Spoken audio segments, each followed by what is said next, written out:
হাশরের মাঠে বিচারের সময় আল্লাহ দুজন ব্যক্তিকে দাঁড় করাবেন এবং বলবেন, তোমরা দুনিয়াতে খুব বেশি গুনাহ করে ফেলেছো, এবার তোমরা দুজনে জাহান্নামে যাও।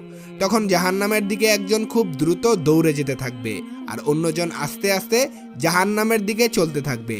অতঃপর দুজনের মধ্যে যে ব্যক্তি আস্তে আস্তে জাহান্নামে যাচ্ছে বারবার আল্লাহর দিকে সে ঘুরে তাকাবে। মহান আল্লাহ তাআলা সেই দুজনকে পুনরায় তার নিকট ডাকবেন এবং যে ব্যক্তি দৌড়ে জাহান্নামের দিকে যাচ্ছিল তাকে জিজ্ঞেস করা হবে, তুমি জাহান্নামের নিকট দৌড়ে কেন যাচ্ছিলে?